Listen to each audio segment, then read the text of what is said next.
നമസ്കാരം. ആസാദി വാർത്തയുടെ നൈറ്റ് വിഷയ്ക്ക് സ്വാഗതം. നോക്കാം ഇന്നത്തെ പ്രധാനപ്പെട്ട വിശേഷങ്ങൾ. കണ്ണൂർ CPM-ൽ നിന്നും സെക്രട്ടേറിയറ്റ് അംഗം TK ഗോവിന്ദൻ പുറത്തേക്ക്. PK ശ്യാമളയ്ക്കെതിരെ മത്സരിച്ചേക്കും. Govindan വർഗവഞ്ചകൻ. ശ്യാമളയെ സ്ഥാനാർത്ഥിയാക്കിയതിൽ MV Govindan പങ്കില്ല. MV Jayarajan. വീണ്ടും ഇടതുപക്ഷമെന്ന് ഉറപ്പിക്കാൻ ഈ 10 വർഷത്തിനു മുൻപുള്ള 5 വർഷം ഓർത്താൽ മതി. ശാരദക്കുട്ടി. നിയമസഭാ തെരഞ്ഞെടുപ്പ് സ്ഥാനാർത്ഥികളെ പ്രഖ്യാപിച്ച് BJP. നിങ്ങൾക്ക് വേറെ പണിയൊന്നുമില്ലേ? മാധ്യമങ്ങളോട് ക്ഷുഭിതനായി VD സതീശൻ. അനധികൃത പണമിടപാട്. DCC ജനറൽ സെക്രട്ടറി കലിക്കോടൻ രാഗേഷിനെ അറസ്റ്റ് ചെയ്ത് തമിഴ്നാട് പോലീസ്. കോൺഗ്രസിൽ കീറാമുട്ടിയായി സീറ്റ് വിഭജനം. ഘടകകക്ഷികളുമായുള്ള സീറ്റ് വിഭജന ചർച്ചകൾ പൂർത്തിയായില്ല. വിശദമായ വാർത്തകളിലേക്ക് പോകാം. CPM-ൽ നിന്ന് സെക്രട്ടേറിയറ്റ് അംഗം TK ഗോവിന്ദൻ പുറത്തേക്ക്. കണ്ണൂർ ജില്ലയിലാണ് സംഭവം. PK ശ്യാമളയ്ക്കെതിരെ മത്സരിച്ചേക്കും. തളിപ്പറമ്പ് മണ്ഡലത്തിൽ PK ശ്യാമളയെ സ്ഥാനാർത്ഥിയാക്കിയതിൽ പ്രതിഷേധിച്ച് കണ്ണൂർ ജില്ലാ സെക്രട്ടേറിയറ്റ് അംഗം TK ഗോവിന്ദൻ പാർട്ടി വിട്ട് വിമതനായി മത്സരിച്ചേക്കും. നിലവിൽ ഹാൻവീവ് ചെയർമാനാണ് ഗോവിന്ദൻ. നേരത്തെ ശ്യാമളയുടെ സ്ഥാനാർത്ഥിത്വത്തിനെതിരെ കമ്മിറ്റിയിൽ എതിർപ്പ് അറിയിച്ച ഗോവിന്ദൻ ഇക്കഴിഞ്ഞ ദിവസങ്ങളിലെ യോഗങ്ങളിൽ പങ്കെടുക്കുന്നതിനെന്ന് വിവരം. അതേസമയം CPM-ലെ പൊട്ടിത്തെറിയെ കോൺഗ്രസ് സൂക്ഷ്മമായി നിരീക്ഷിക്കുകയാണ്. തളിപ്പറമ്പിൽ കഴിഞ്ഞ തവണ മത്സരിച്ച VP അബ്ദുൾ റഷീദിനെ ആദ്യം തീരുമാനിച്ചെങ്കിലും പുതിയ സാഹചര്യത്തിൽ TK ഗോവിന്ദൻ മത്സരിച്ചാൽ കോൺഗ്രസ് സ്ഥാനാർത്ഥിയെ നിർത്താതെ അദ്ദേഹത്തെ പിന്തുണക്കും ആണ് സാധ്യത. അതേസമയം ഞായറാഴ്ചത്തെ ഔദ്യോഗിക സ്ഥാനാർത്ഥി പ്രഖ്യാപനത്തിന് പിന്നാലെ ശ്യാമള പ്രചരണം ആരംഭിച്ചു കഴിഞ്ഞു. പ്രവാസി വ്യവസായി ആന്തൂരിലെ സാജൻ്റെ ആത്മഹത്യ ഉൾപ്പെടെയുള്ള വിഷയങ്ങളാണ് ശ്യാമളയുടെ സ്ഥാനാർത്ഥത്തെ വിവാദത്തിലാക്കിക്കൊണ്ട് ഗോവിന്ദൻ വന്നിരിക്കുന്നത്. ഇന്ന് കണ്ണൂരിൽ നടന്ന വാർത്താ സമ്മേളനത്തിലാണ് ഗോവിന്ദൻ ഈ വിവരങ്ങൾ അറിയിച്ചത്. പാർട്ടി സെക്രട്ടറി ആയതിനാൽ MV ഗോവിന്ദൻ മത്സരിക്കാത്ത സാഹചര്യത്തിൽ ഭാര്യയെ പകരം സ്ഥാനാർത്ഥിയാക്കിയെന്ന ആക്ഷേപമാണ് TK ഗോവിന്ദൻ ഉന്നയിക്കുന്നത്. പാർട്ടിയുടെ കോട്ടയായ മണ്ഡലത്തിലാണ് ഇത്തരത്തിലുള്ള വിവാദം ഉയർന്നു വരുന്നത്.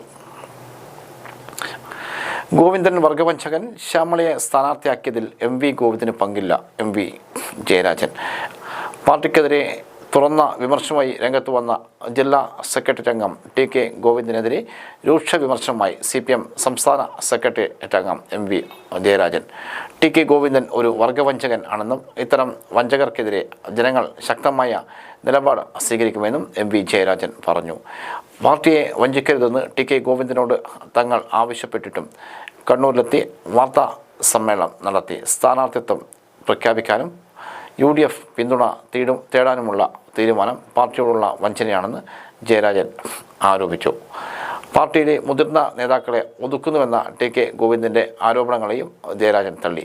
P ജയരാജനെ ഒതുക്കി വടകരയിൽ മത്സരിപ്പിച്ചെന്നും KK ശൈല ടീച്ചറെ മട്ടന്നൂരിൽ നിന്ന് മാറ്റിയതുമുള്ള വാദങ്ങൾ വസ്തുതാപരമല്ലെന്ന് അദ്ദേഹം വ്യക്തമാക്കി.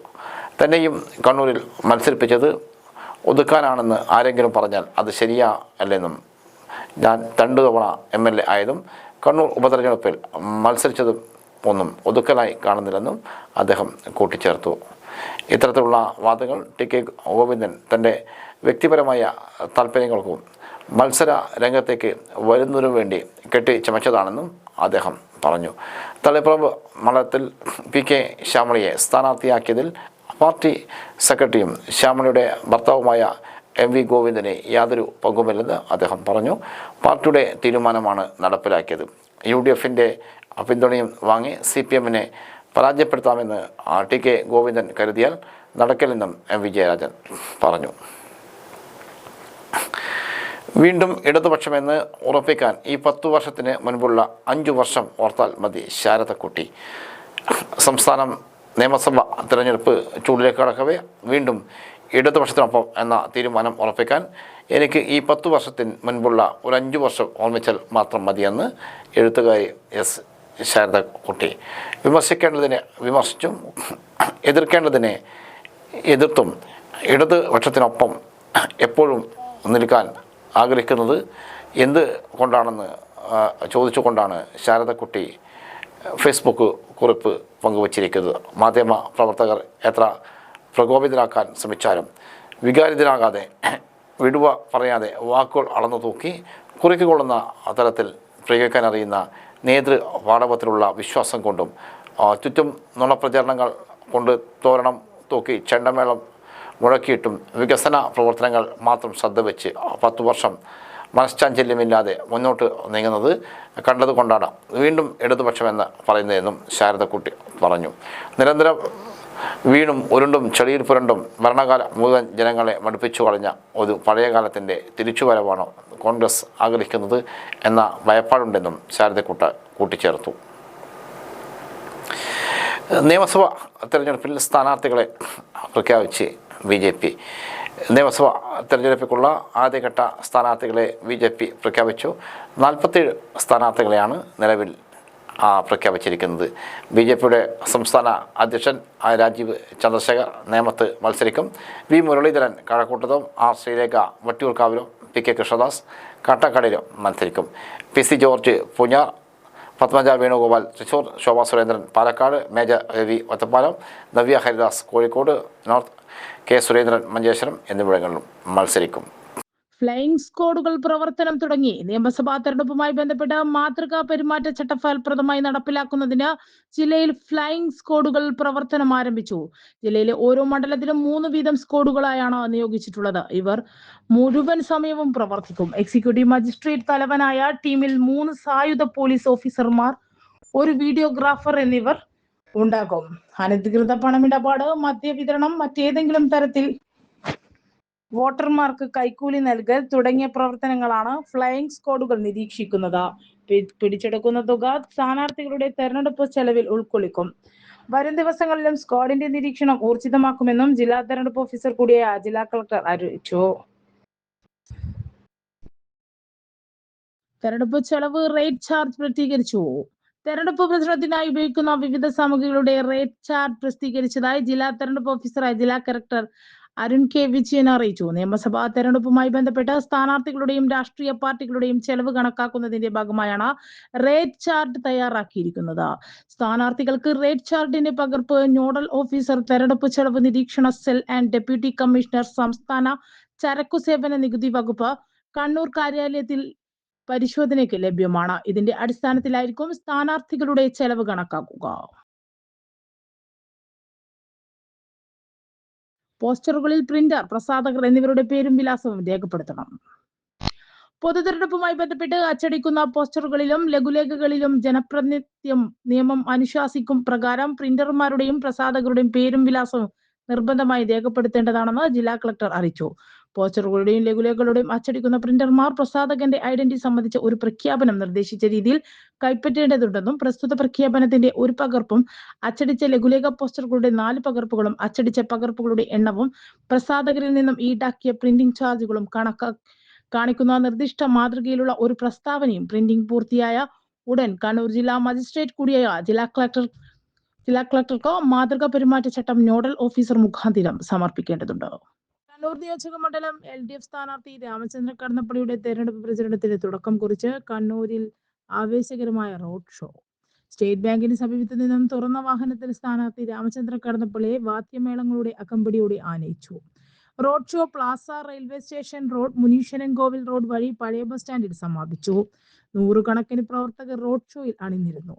പാതയോരങ്ങളിൽ 100 കണക്കിന് ആളുകൾ സ്ഥാനാർത്ഥിയെ അഭിവാദ്യം ചെയ്തു. CPM കേന്ദ്ര കമ്മിറ്റി അംഗം EP Jayarajan, KP Sahadevan, N Chandran, KP Sudhakaran, EPR Veshala, U Babu, Gopinath, GK Jayaprakash, advocate P Ajayakumar, KP Prasanth, Rakesh Mandambath, Baburaj Ulikkal, PC Ashokan, Aslam Pilakkil എന്നിവർ നേതൃത്വം നൽകി. പഴയ ബസ് സ്റ്റാൻഡിൽ നടന്ന യോഗത്തിൽ KP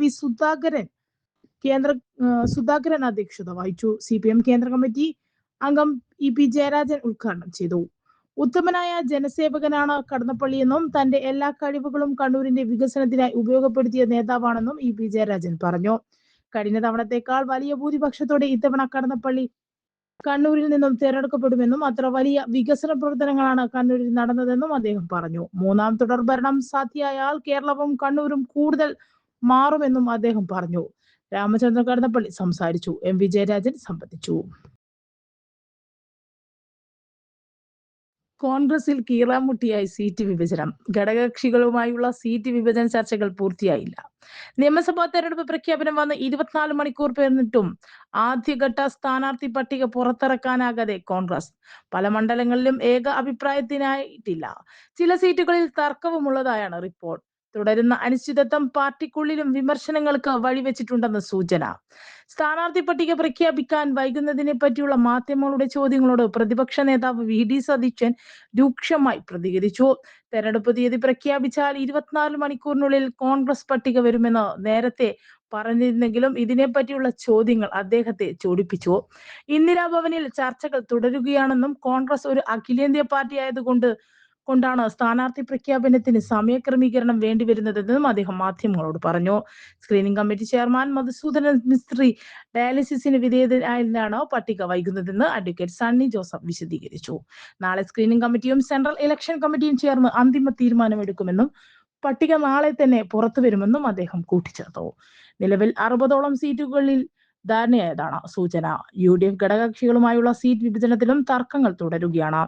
ജോസഫ് ഗ്രൂപ്പുകളുമായുള്ള ചർച്ച അരമണിക്കൂറിൽ തീർന്നുവെന്ന് സതീശൻ അവകാശപ്പെടുമ്പോൾ തീരുമാനമാകാൻ 2 ദിവസം കൂടി എടുക്കണമെന്നാണ് PJ ജോസഫ് പറയുന്നത്. കഴിഞ്ഞ തവണ മത്സരിച്ച 10 സീറ്റുകളിൽ ഇടുക്കിയും ഏറ്റുമാനൂരും കോൺഗ്രസ് ഏറ്റെടുക്കുമെന്ന സൂചനകൾ ജോസഫ് വിഭാഗത്തിൽ അതൃപ്തിയുണ്ടാക്കിയിട്ടുണ്ട്.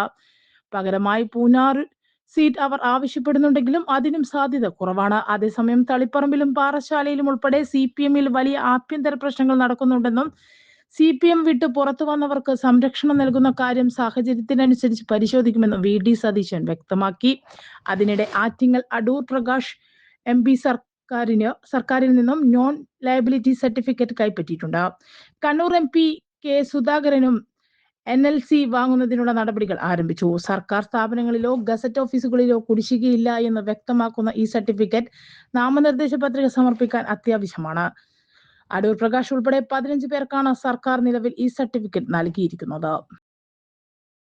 കുടുംബാധിപത്യമെന്ന TK ഗോവിന്ദന്റെ വാദം പൊളിയുന്നു. ജനാധിപത്യ മഹിളാ അസോസിയേഷൻ കണ്ണൂർ ജില്ലാ സെക്രട്ടറിയും കേന്ദ്ര കമ്മിറ്റി അംഗവുമായ PK ശ്യാമള ടീച്ചറെ തളിപ്പറമ്പിൽ സ്ഥാനാർത്ഥിയാക്കിയതിൽ പ്രതിഷേധിച്ച് വിമതനായി മത്സരിക്കാൻ തീരുമാനിച്ച CPM ജില്ലാ സെക്രട്ടേറിയറ്റ് അംഗം TK ഗോവിന്ദന്റെ കുടുംബ പശ്ചാത്തലം ചർച്ചയാകുന്നു.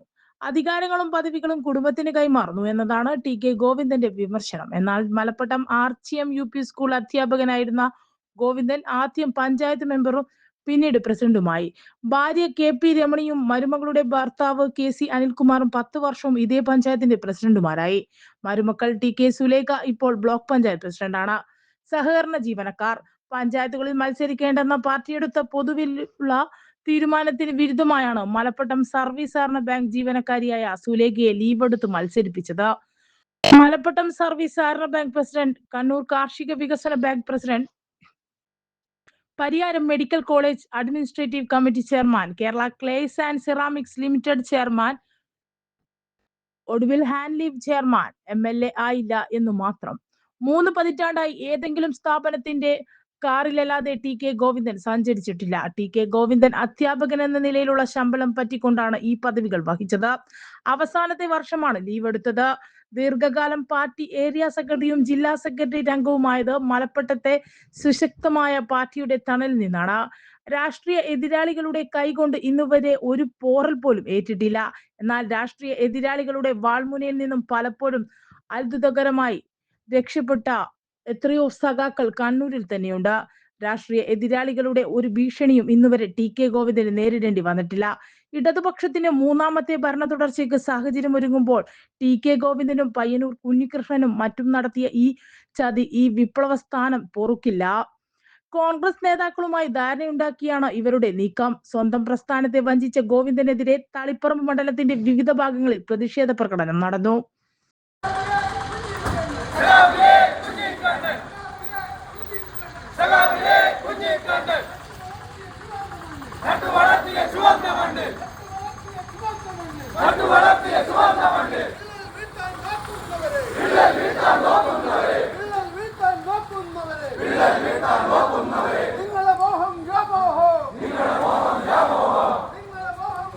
നിയമസഭാ തിരഞ്ഞെടുപ്പ് സ്ഥാനാർത്ഥികളെ പ്രഖ്യാപിച്ച് കേരള കോൺഗ്രസ് എം. നിയമസഭാ തെരഞ്ഞെടുപ്പിലേക്കുള്ള സ്ഥാനാർത്ഥികളെ പ്രഖ്യാപിച്ച് കേരള കോൺഗ്രസ് എം. 12 മണ്ഡലങ്ങളിലാണ് പാർട്ടി മത്സരിക്കുന്നത്. പാല, ഇടുക്കി, ചാലക്കുടി, റാന്നി, തൊടുപുഴ, പിറവം, ഇരിക്കൂർ, കടുത്തുരുത്തി, പെരുമ്പാവൂർ എന്നിവിടങ്ങളിൽ നിന്നും കേരള കോൺഗ്രസ് ജനവിധി തേടും. കേരള കോൺഗ്രസ് എം സ്ഥാനാർത്ഥികൾ Pala Jose K Mani, Idukki Roshi Augustine, Kanjirappally Dr. N. Jayaraj, Changanassery advocate Job Michael, Poonjar advocate Sebastian Kolathunkal, Chalakudy advocate Biju Chirayath, Ranni Pramod Narayanan, Thodupuzha Cyriac Chazhikadan, Piravom Sabu K Jacob, Irikkur Mathew Kunnappally, Kaduthuruthy Nirmala Jimmy, Perumbavoor Basil Paul. ബൂത്തുകളുടെ അകത്തും പുറത്തും മുഴുവൻ സമയവും വെബ്കാസ്റ്റിംഗ് ഉണ്ടാവും. ജില്ലാ കളക്ടർ. നിയമസഭാ തെരഞ്ഞെടുപ്പ് പോളിംഗ് ദിവസം എല്ലാ ബൂത്തുകളുടെയും അകത്തും പുറത്തും മുഴുവൻ സമയവും വെബ്കാസ്റ്റിംഗ് സൗകര്യമുണ്ടാകുമെന്ന് ജില്ലാ കളക്ടർ അരുൺ കെ വിജയൻ പറഞ്ഞു. ഓരോ ബൂത്തിനകത്തും പുറത്തും എന്താണ് സംഭവിക്കുന്നതെന്ന് കളക്ടറേറ്റിൽ സജ്ജമാക്കുന്ന കൺട്രോൾ റൂമിലും തിരുവനന്തപുരം സംസ്ഥാന മുഖ്യ തെരഞ്ഞെടുപ്പ് കമ്മീഷന്റെ ഓഫീസിലും തത്സമയം കാണാൻ സാധിക്കും. നിയമസഭാ തെരഞ്ഞെടുപ്പിന് മുന്നോടിയായി വിളിച്ചു ചേർത്ത രാഷ്ട്രീയ പാർട്ടി പ്രതിനിധികളുടെയും യോഗത്തിൽ സംസാരിക്കുകയായിരുന്നു ജില്ലാ കളക്ടർ. വീട്ടിലെ വോട്ട് സംബന്ധിച്ച് രാഷ്ട്രീയ പാർട്ടികൾ ശ്രദ്ധിക്കേണ്ട കാര്യങ്ങളും അദ്ദേഹം വിശദീകരിച്ചു. ഭിന്നശേഷിക്കാർ അല്ലാത്ത കിടപ്പു രോഗികളെ ബൂത്തിൽ എത്തിക്കാനുള്ള എല്ലാ സൗകര്യങ്ങളും ചെയ്തു നൽകും. പ്രശ്നബാധിതമെന്ന് കണ്ടെത്തിയ ബൂത്തുകളിൽ തങ്ങളുടെ ഏജന്റുമാർ ഉണ്ടെന്ന് രാഷ്ട്രീയ പാർട്ടി നേതാക്കൾ ഉറപ്പുവരുത്തണം. പ്രശ്നങ്ങൾ ഉണ്ടാകാൻ സാധ്യതയുള്ള ബൂത്തുകളെ സംബന്ധിച്ച് രാഷ്ട്രീയ പാർട്ടികൾ പരാതി അറിയിച്ചാൽ പോലീസ് വിന്യസനത്തിന് സൗകര്യമൊരുക്കുമെന്നും city police commissioner Nitin Raj P പറഞ്ഞു. നിർമ്മിതി ബുദ്ധി ഉപയോഗിച്ച് സോഷ്യൽ മീഡിയ കണ്ടന്റ് ഉപയോഗിക്കുമ്പോൾ അത് നിർമ്മിതി ബുദ്ധി ഉപയോഗിച്ചാണ് ചെയ്തതെന്ന കാര്യം വെളിപ്പെടുത്തണം. പൊതുസ്ഥലങ്ങളിൽ പതിച്ച പ്രചരണ സാമഗ്രികൾ തെരഞ്ഞെടുപ്പ് സ്ക്വാഡ് നീക്കം ചെയ്യുമ്പോൾ അതിന്റെ ചെലവ് അതാത് സ്ഥാനാർത്ഥിയുടെ തെരഞ്ഞെടുപ്പ് ചെലവിനത്തിൽ വരുമെന്ന് ADM കലാഭാസ്കർ പറഞ്ഞു. യോഗത്തിൽ N Chandran, Chandran Thillankeri, UD Jayanthan, Naseer Chalad, Vellora Rajan, Johnson P Thomas, doctor K Joseph Thomas, Sadiq KS, Dheeraj C, PC Ashokan, Basheer C തുടങ്ങിയവർ പങ്കെടുത്തു. നിങ്ങൾക്ക് വേറെ പണിയൊന്നുമില്ലേ? മാധ്യമങ്ങളോട് ക്ഷുഭിതനായി VD സതീശൻ. കോൺഗ്രസ് സ്ഥാനാർത്ഥി പ്രഖ്യാപനത്തെ പറ്റിയുള്ള ചോദ്യത്തിന് മാധ്യമങ്ങളോട് ക്ഷുഭിതനായി VD സതീശൻ. നിങ്ങൾക്കൊന്നും വേറെ പണിയൊന്നുമില്ലേ എന്നായിരുന്നു VD സതീശൻ ശോഭിച്ചത്. മാധ്യമങ്ങൾ തെറ്റായ വാർത്ത കൊടുക്കുകയാണെന്നും മാധ്യമങ്ങളൊക്കെ വഷളാണെന്നും വിശ്വാസ്യത നഷ്ടപ്പെടുത്തുകയാണെന്നും ശോഭിച്ച് സതീശൻ ചോദ്യങ്ങൾക്ക് മറുപടി പറയാതെ ഒഴിഞ്ഞുമാറി. തെരഞ്ഞെടുപ്പ് തീയതി പ്രഖ്യാപിച്ചു കഴിഞ്ഞാൽ 24 മണിക്കൂറിനകം സ്ഥാനാർത്ഥികളെ പ്രഖ്യാപിക്കുമെന്നായിരുന്നു VD സതീശൻ അറിയിച്ചിരുന്നത്. എന്നാൽ പ്രഖ്യാപനത്തിൻ്റെ പിന്നാലെ കോൺഗ്രസിൻ്റെ യാതൊരു അനക്കവുമില്ല. സ്ഥാനാർത്ഥി പ്രഖ്യാപനത്തെക്കുറിച്ചുള്ള യാതൊന്നും കോൺഗ്രസ് നേതാക്കൾ മിണ്ടുന്നുമില്ല. എന്നാൽ ഇതേപ്പറ്റി ചോദിക്കുമ്പോൾ മാധ്യമങ്ങളോട് തട്ടിക്കയറി മുങ്ങുകയാണ് VD സതീശനും മറ്റ് കോൺഗ്രസ് നേതാക്കളും. VD സതീശൻ പറഞ്ഞ കാര്യത്തെപ്പറ്റി ചോദിക്കുമ്പോൾ പോലും മറ്റുള്ളവർക്ക് നേരെ പഴിചാരി രക്ഷപ്പെടുകയാണ് കോൺഗ്രസ് നേതൃത്വം. സ്ഥാനാർത്ഥി പ്രഖ്യാപനത്തെ പറ്റുന്ന ചോദ്യത്തിന് ഉത്തരമെല്ലാം KPC പ്രസിഡന്റ് പറയുമെന്നായിരുന്നു മുതിർന്ന നേതാവ് രമേശ് ചെന്നിത്തലയുടെ മറുപടി.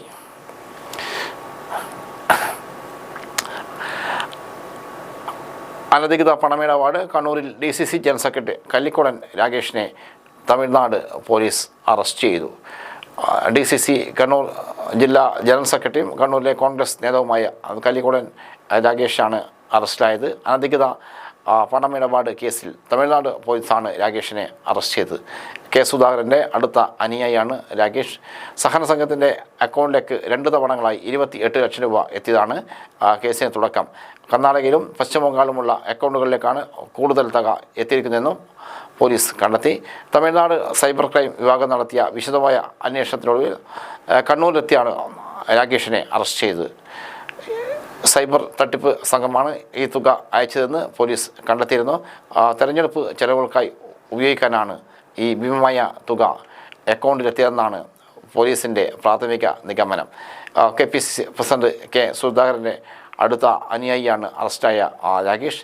2012 മണൽ മാഫിയുമായി ബന്ധമുള്ള കല്ലിക്കോടൻ രാഗേഷിനെയും ലോറിയെയും മണൽ കടത്തുമായി ബന്ധപ്പെട്ട് വളവട്ടണം പോലീസ് അറസ്റ്റ് ചെയ്തിരുന്നു. അന്ന് സ്റ്റേഷനുള്ളിൽ സെല്ലിലായിരുന്ന രാഗേഷിനെ K. സുധാകരൻ ബലമായി പിടിച്ചിറക്കി കൊണ്ടുപോയത് വൻ വിവാദമായിരുന്നു.